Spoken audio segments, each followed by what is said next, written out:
세 번째 의문점 풀어보겠습니다. 세 번째 의문점은 이겁니다.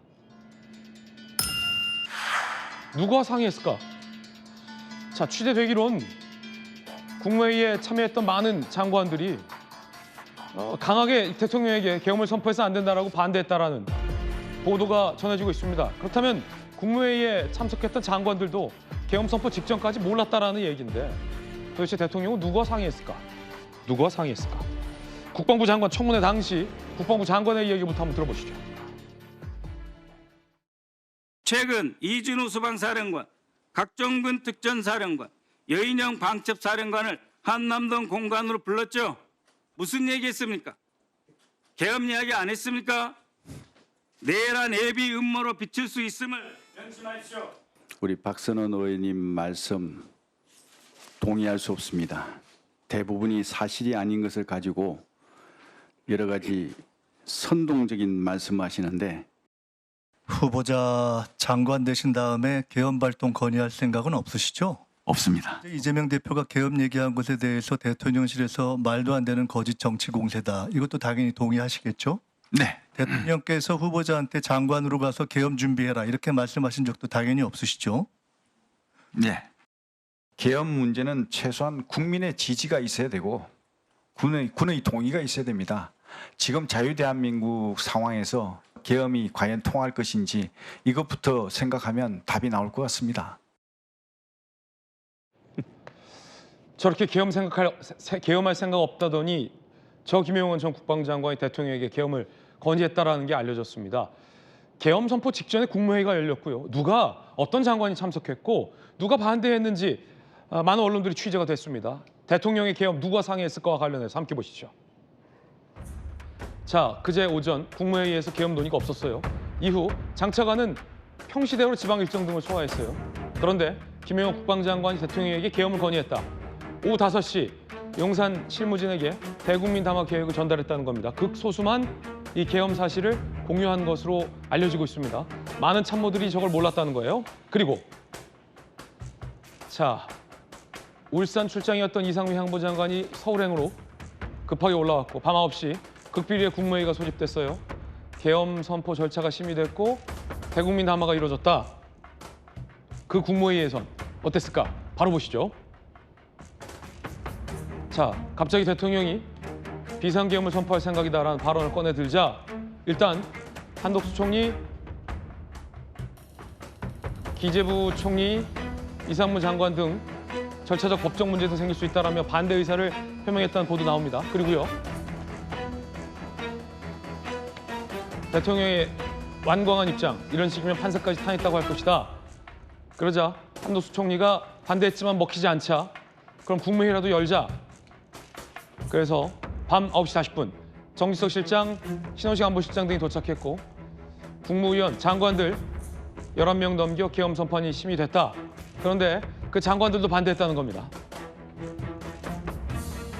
당시 회의에 참석했던 한 장관, 대통령 생각이 너무 강해 아무도 뜻을 꺾지 못했다. 대통령 흥분 상태였고 국무회의 끝날 때까지 가라앉지 않았다. 라는 인터뷰도 전해집니다.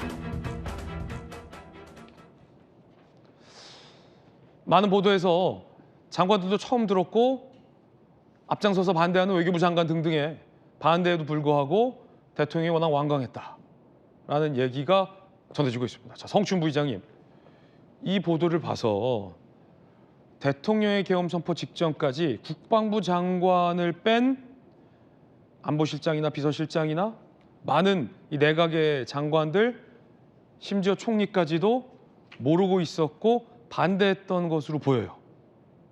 그러니까 민주당에서 계속 주장했던 충암고 라인을 제외하고는 아마 아무도 모르고 있었던 것 아니냐라는 합리적 의심을 할 수 있는 상황인 거고요. 지금 사실 국무회의도 소집하지 않고 그냥 밀어붙이려고 했던 상황에서 한덕수 국무총리가 계속해서 이야기해서 이거를 만약에 국무회의 소집해서 심의하지 않으면 이거는 위법이다라고 얘기를 했기 때문에 가까스로 열린 것으로 보여지고요.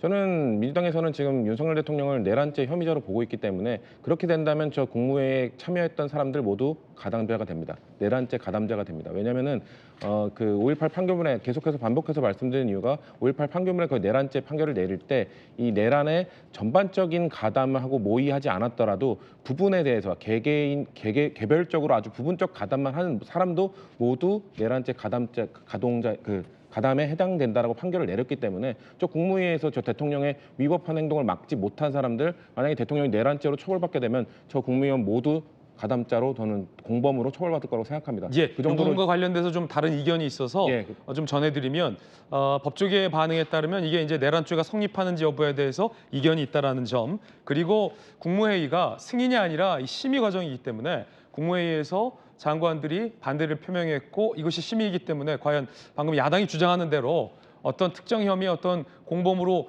적용할 수 있을지에 대한 상당히 어떤 부정적인 반대 의견도 많다라는 점 균형 차원에서 함께 전해드립니다. 예. 그리고 아까 전에도 또 나왔지만 이 즉흥적인 결단이었다. 왜냐하면 이 극소수만 공유한 채 그 내부 대통령실 직원들도 아무도 모르고 수석급들도 아무도 모르고 있었고 비서실장도 모르고 있는 걸로 알려져 있기 때문에 아주 즉흥적인 결단이었다고 볼 수밖에 없는 여러 요인들이 많이 나오죠. 우리가 아까 이야기한 것처럼 아까 국회에 진입했던 체포자들의 그런 무능한 모습들, 뭔가 야당 대표, 여당 대표 체포하는 거에 대해서도 뭔가 우왕좌왕하는 모습들. 근데 그 당시 아까 우리가 좀 다뤘었지만 그 야당에서 주장하는 것이 근거 없이 말씀드리는 게 아닙니다. 그 국회 사무처의 내부 CCTV 자료를 확인했을 때 국회로 내부로 진입한 계엄 군인들이 야당 대표실, 민주당 당대표실 같은 경우는 문이 뜯겨 있었습니다.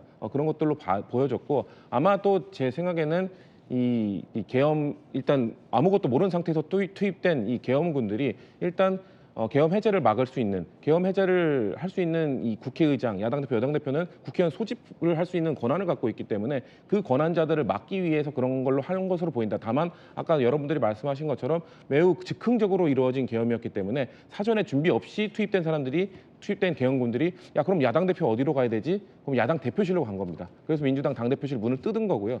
국회의장실은 갈 수 없죠. 아까 전에 우리가 본회의장은 3층에 있기 때문에 본회의장 옆에 의장실이 같이 있고 야당 대표, 여당 대표실은 아래층에 있습니다. 지금 계엄군은 밑층, 2층까지만 진입하다 3층 진입 과정에서 막힌 것이기 때문에 그런 것들 전반적으로 봤을 때도 이것은 매우 즉흥적으로 계엄군들조차도 사전 준비 없이 매우 허술하게 이루어진 것이다. 그러면은 대통령과 아주 소수 저희가 주장하고 있는 김용현 전 국방부 장관을 비롯한 아주 이 충암파들 소수만 공유한 채 독단적으로 이루어진 것이라고 보고요. 저는 김용현 전 장관 어제 그 계엄 사태가 끝나고 나서 수고했다. 군인들에게 수고했다. 중과부적이었다. 이 말씀을 하셨다고 들었어요. 이거 매우 위험한 발상이거든요. 계엄군의 수가 부족했기 때문에 졌다라는 발언으로 들릴 수 있는 것이거든요. 그렇기 때문에 김용현 전 장관이 만약에 장관직을 유지하고 있었다면 민주당에서 탄핵 소추를 하려고 했던 이유도 이 사람은 계속해서 2차, 3차 비상계엄을 또 시도할 수 있는 사람이다. 건의할 수 있는 사람이라고 판단을 했던 것이고요. 저는 대통령의 지금 사후 나오는 얘기도 보니까 또다시 즉흥적으로 충분히 계엄을 시도할 수 있는 발언으로 보인다. 그렇기 때문에 민주당 입장에서는 대통령이 저런 것들을 막기 위해서라도 탄핵 소추를 해야 된다라는 말씀을 다시 한번 드립니다. 네, 누구랑 상의했을까? 보도에 따르면 총리부터 상당수 장관들도 모르고 있었고 반대까지 했다. 김용호 국방장관이 대통령에게 이 계엄을 건의했을 뿐 아니라 적극적으로 계엄을 이른바 주도한 것 아니냐라는 의혹이 제기되고 있습니다. 김용현의 건의로만 결심, 비상계엄 건의, 종북 반국가 세력을 척결하고 자유헌정 질서를 지키기 위해 비상계엄 선포가 불가피하다라고 국방장관이 대통령에게 건의한 것으로 알려지고 있는데 지금 취재되기로는요, 안용환 의원님 지금 차관급 인사를 하셨잖아요. 국무위원들이 다 모르고 있었다. 그리고 심지어 많은 장관들이 그 자리에서 대통령에게 강하게 반대를 했었다. 그런데 대통령이 굉장히 흥분해 있었다. 국무회의가 끝날 때까지. 뭐 이런 얘기들이 전원으로 전해지고 있어요. 네. 저도 지금 미스테리하고 정말 이해가 안 됩니다. 예를 들어서 충암고 이야기가 나왔는데 대통령이 가장 신임한 사람은 이상민 행안부 장관입니다. 그러니까요. 항상 비서실장 후보에 오르고 대통령이 마지막 비서실장 후보는 이상민 장관을 이야기하고 있는 게 많은 이야기거든요. 그런데 이상민 장관의 동선을 보면 참 재밌습니다. 그날 울산 출장을 갔어요. 울산에서 5시 반에 행사가 끝납니다. 그럼 울산에서 비행기 타고 올라오기로 됐어요. 근데 갑자기 전화를 받더니만 5시에 갑자기 행사장에 빠져나옵니다. KTX 타고 서울 올라옵니다. 전혀 몰랐다는 이야기예요. 그렇죠. 가장 최측근입니다. 최측근마저 몰랐던, 그리고 이제 행안부 장관은 경찰을 통솔하는 그런 장관이죠. 그러면은 계엄령 상황 하에서는 군과 경찰입니다. 무력을 동원할 수 있는 경찰을 총괄하는 최측근의 측근인 이상민 행안부 장관이 전혀 모르고 있다. 울산 지방 출장까지 갔다. 정상적이라면 지방 출장 왜 갑니까? 그래서 이제 국회를 처음에 통제했던 경찰이 굉장히 우왕좌왕했다라는 그러니까 지적도 지금 나오거든요. 전체 상황이 그렇습니다. 경찰도 우왕좌왕했고요. 군도 마찬가지입니다. 특수부대원들이 작정을 하고 군을 진입하려고 했다면은 제가 이런 말씀드려 굉장히 죄송합니다만 뭐 보좌관들 전혀 훈련받지 않은 사람들 일당 100으로 그냥 다시 처치하고 들어갑니다. 한 방에 넘어뜨립니다. 엉거주춤한 거예요. 입구에서 서로 실갱이합니다. 서로 들어가니만이. 이건 있을 수가 없는 이야기고요. 아마 뒷문으로 들어간 그 사람들도 이제 국방부 헤드쿼터에서 이제 50명이 그 지하 방카에 있었다는 거 아닙니까? 그때 이제 보면 지시를 계속 했을 것 같아요. 어떻게 해야 됩니까? 그럼 들어가라. 뭐 그때 증시 이제 상황에 따라서 그렇기 때문에 지금 또 김용현 장관의 태도도 굉장히 저는 의구심이 들어요. 예. 첫째, 저는 그 국회 발언할 때가 저는 그게 진심이었다고 봅니다. 상식선을 가진 사람이었다고 하면은 대한민국 현 상황에서 비상 계엄을 생각할 수가 없어요. 첫 번째는 이제 헌법을 안다고 한다면은 헌법에 국회에서 해제를 할 수가 있는데 그런데 다수당 민주당인데 어떻게 그 본인 한더스 총리 입에서 나왔고 본인 입에서 나왔습니다. 두 번째는 설사 국회를 막아 가지고 계엄이 이제 선포돼서 집행이 됐다 하더라도 과거의 80년 상황에는 미디어가 발달이 안 됐습니다. 방송과 신문 장악을 하면은 사람들이 어디로 언제 모일지를 몰라요. 못합니다. 그런데 이제 핸드폰이 보급되면서 뭐 튤립 북아프리카에서 튤립 혁명이니 무슨 뭐 저기 그런 뭐 자스민 혁명이 이런 혁명들은 핸드폰 때문에 연결이 됩니다. 자, 몇 월 몇 시에 어디 광화문에 나와. 이런 시대입니다. 이제는 뭐 유튜브를 통해서 얼마나 방송할 시대이기 때문에 통제가 안 되는 거예요. 그런데 이제 우리 그 경찰들이 한 이야기였습니다. 그 시위 진압할 때 30만 명의 군중이 모이면은 아무리 많은 경찰로도 통제가 안 됩니다. 발포를 하기 전에는 발포가 됩니까? 광화문 광장에 30만 명 모이면 통제를 할 수가 없는 거예요. 그런데 민주당은 특히 뭐 좌파 진보 쪽에서는 30만이나 300만 명도 동원할 수 있는 능력이 있습니다. 막을 수가 없는 거예요. 뻔히 압니다. 그러면 네. 누구 생각이에요? 계엄은? 저는 대통령입니다. 대통령이 지금 국방부 장관도 아니다. 국방부 장관도 전 마지막 국방부 장이 이랬다고 그래요. 뭐 중과부적인 이야기는 전 뭐 이제 처음 들었습니다만 국회에서 통과가 딱 되고 나니까 해제 통과가 되니까 자 집에 들어가라 그랬답니다. 정상적으로 할 생각이 있었다면 야 남아봐 대통령의 지시가 있을 때까지 다 기다려봐 그러고 해봐야지 하는데 딱 그 국회 통과되니까 야 집에 들어가라 이런 게 어디 있습니까?